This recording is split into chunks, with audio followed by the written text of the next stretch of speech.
Pelvic floor exercises can be tricky to get the hang of, but once you know what you're doing, and that can take a little bit of time, you can really implement them into your day, anytime, any place.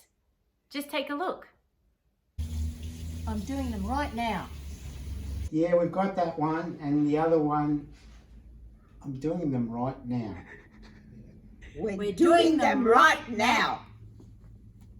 Hi, how can I help you? Yeah, we've got that in stock. I'm doing them right now. I'm doing them right now.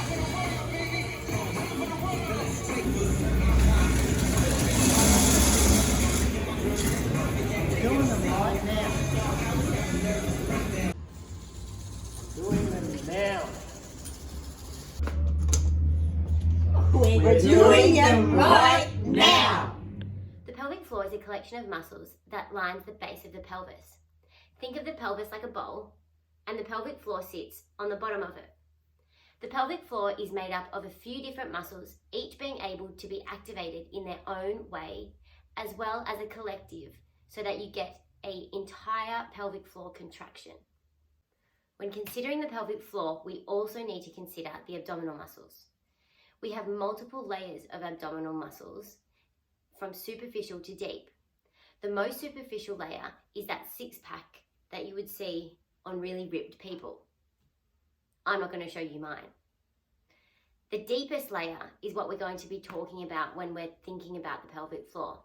This is known as the Transversus Abdominus, or simply put, TA. The TA starts either side of your spine and wraps around the front to join into the center.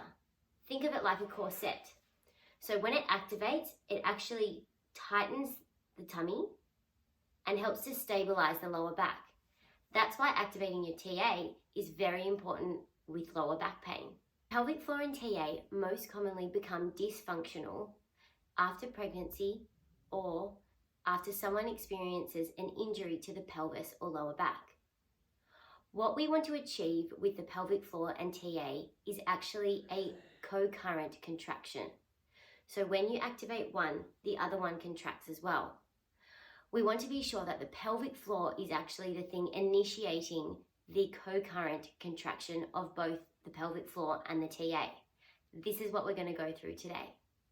For the purposes of these exercises, I want you to find the knobbly bit at the front of your pelvis and come just to the inside of that. That's where we will be palpating or feeling for the contraction of the TA and pelvic floor. It can be a bit confronting when talking about the pelvic floor just because it is a sensitive area. But let's face it, we're all humans, so let's get over it. In order to contract the different parts of the pelvic floor in both female and male, we can think about holding onto a wee or holding onto a small fart. That's going to activate two of the different parts of the pelvic floor. So whether you're a guy or a gal, you can do both of those. For the chicks, the third part we try and activate by thinking about a half inserted tampon and you're gently trying to draw that back up. For the blokes, you want to think about your private parts, what they would do when you walk into cold water and that lift through the area. One key thing to remember is that you always want to think about lifting the pelvic floor rather than pushing. So like you would feel when you're going to do a poo, for example, that's a pushing movement. We are trying to lift. Give it a go. Start either on your back or in a seated position. Use the exhalation phase of breathing to assist the contraction.